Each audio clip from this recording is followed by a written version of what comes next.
জয় যিশু। পুনরুত্থানকালের দ্বিতীয় রবিবার। প্রথম পাঠ শিষ্যচরিত হতে আজকের বাণী পাঠ 5 অধ্যায় 12 থেকে 16 পদ। প্রেরিতদের অলৌকিক কর্মকীর্তি।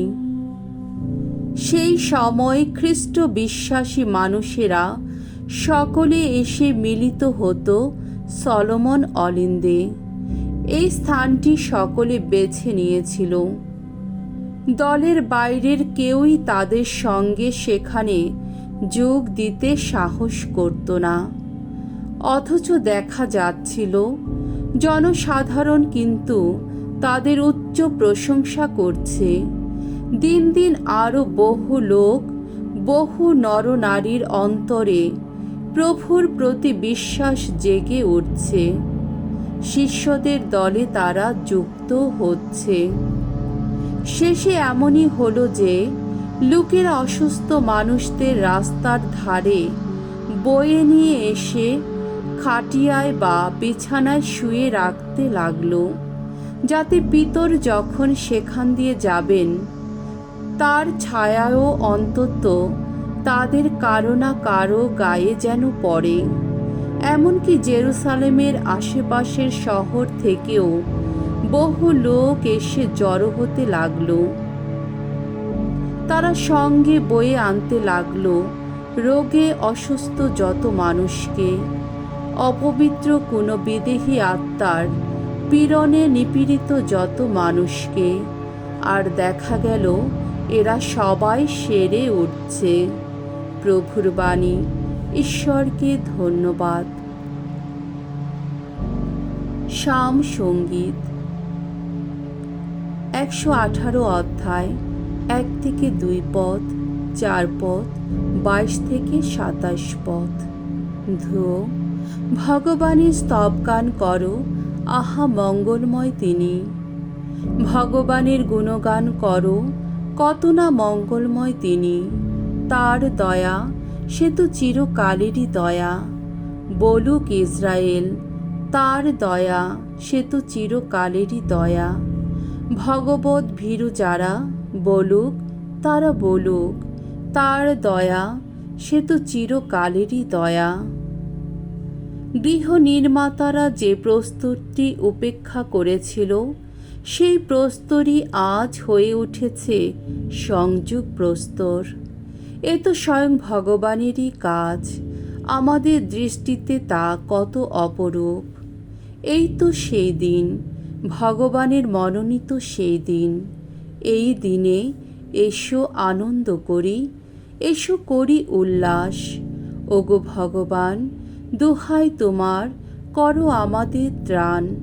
ওগো ভগবান, দোহাই তোমার, দাও দাও সফলতা। ভগবানের নামে আসছেন যিনি, ধন্য তিনি ধন্য। ভগবানের ভবন থেকে আশীর্বাদ জানাচ্ছি তোমাদের। ভগবানই ঈশ্বর, তার কাছ থেকে আমরা পেয়েছি আলো। দ্বিতীয় পাঠ প্রত্যাদেশ গ্রন্থ হতে আজকের বাণী পাঠ 1 অধ্যায় 9 থেকে 13 পদ, 17 থেকে 19 পদ। যে আমি একদিন মৃত ছিলাম, দেখো সে আমি আজ জীবিত, চিরকালের মতোই জীবিত। প্রিয়জনেরা, এই যে আমি যোহন, তোমাদের ধর্ম ভাই, যে আমি যিশুর অনুগামী হিসাবে একই রাজ্যের মানুষ, একই নিষ্ঠার সঙ্গে একই দুঃখ কষ্ট ভোগ করি।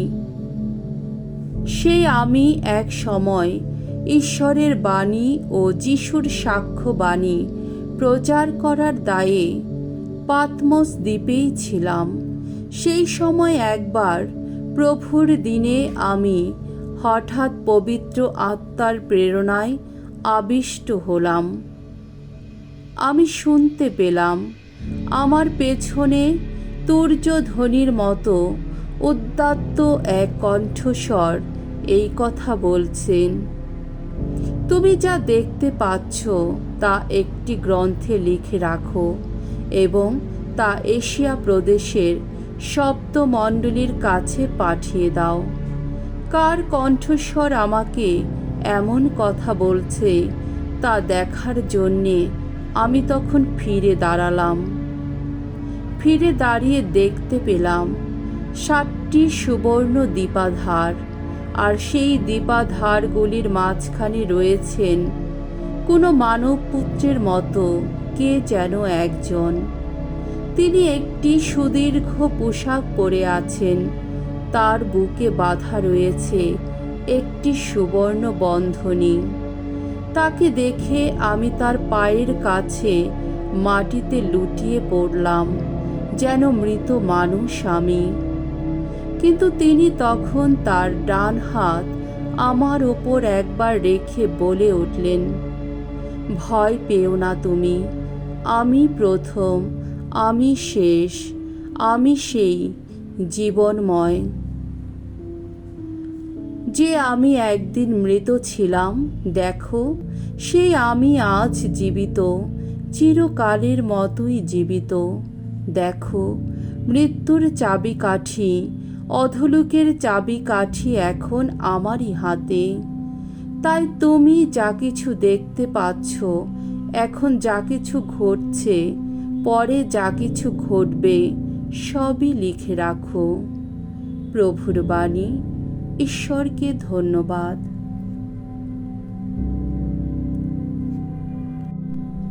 বাণী বন্দনা। জয় মৃত্যুঞ্জয়, জয় তোমারই জয়। টমাস, তুমি আমাকে দেখেছ বলেই করেছ বিশ্বাস। যারা না দেখেও বিশ্বাস করে, ধন্য তারাই ধন্য।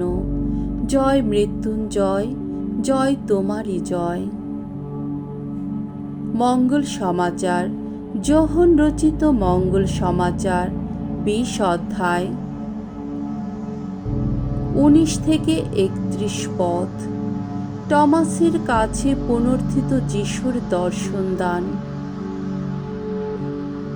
যিশুর পুনরুত্থানের দিন, সেই রবিবারে সন্ধ্যা বেলায় শিষ্যেরা যেখানে ছিলেন, ইহুদি ধর্ম নেতাদের ভয়ে সেই ঘরের দরজাগুলো যদিও খিল দিয়ে বন্ধ করা ছিল, তবুও যিশু ভেতরে এলেন এবং তাদের মাঝখানে গিয়ে দাঁড়ালেন। তিনি তাদের বললেন, তোমাদের শান্তি হোক।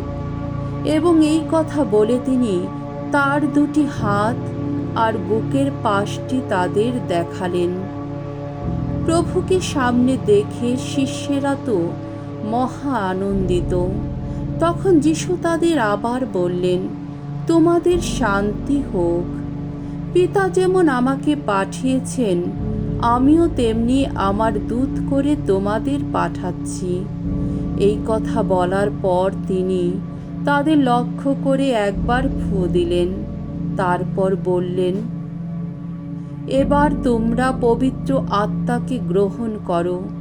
তোমরা যদি কারো পাপ ক্ষমা করো, তবে তা ক্ষমা করাই হবে। যদি কারো পাপ ক্ষমা না করো, তা ক্ষমা না করাই থাকবে। সেদিন যিশু যখন এসেছিলেন, সেই 12 জনের অন্যতম টমাস, অর্থাৎ যমজ নামে পরিচিত টমাস, তখন তাদের সঙ্গে ছিলেন না। তাই অন্য শিষ্যেরা তাকে বললেন, আমরা প্রভুকে দেখেছি।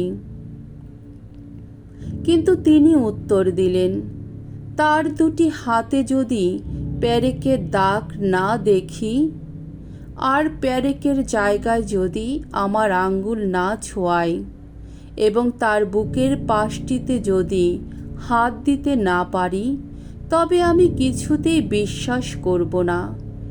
এর 8 দিন পরে শিষ্যেরা আবার সেই একই ঘরে রয়েছেন, আর তাদের সঙ্গে এবার টমাসও আছেন। ঘরের দরজাগুলো খিল দিয়ে বন্ধই রয়েছে। তবুও যিশু ভেতরে এলেন এবং তাদের মাঝখানে গিয়ে দাঁড়ালেন। তিনি বললেন, তোমাদের শান্তি হোক। তারপর তিনি টমাসকে বললেন, তোমার আঙ্গুলটা এখানে বাড়িয়ে দাও, আমার হাত দুটো ছুঁয়ে দেখো। এবার হাত বাড়াও, আমার বুকের পাশটিতে হাত দাও। আর অবিশ্বাসী হয়ে থেকো না, বিশ্বাসী হও। টমাস তখন বলে উঠলেন, প্রভু আমার, ঈশ্বর আমার। যিশু বললেন, আমাকে তুমি দেখেছ বলেই বিশ্বাস করেছ। যারা না দেখেও বিশ্বাস করে, ধন্য তারা। যিশু অবশ্য শিষ্যদের চোখের সামনে আরও অনেক অলৌকিক নিদর্শন কর্ম সম্পন্ন করেছিলেন। এই বইয়ে যা উল্লেখ করা হলো না, তবে যা লিখে রাখা হলো তা এই জন্যেই লিখে রাখা হলো, যাতে তোমরা বিশ্বাস করতে পারো যে যিশু হলেন স্বয়ং খ্রিস্ট, স্বয়ং ঈশ্বর পুত্র, এবং তা বিশ্বাস করেই তোমরা যেন তারই নামের শক্তিতে জীবনও লাভ করতে পারো। প্রভুর মঙ্গলময় বাণী। খ্রিস্ট প্রভু তোমার প্রশংসা হোক।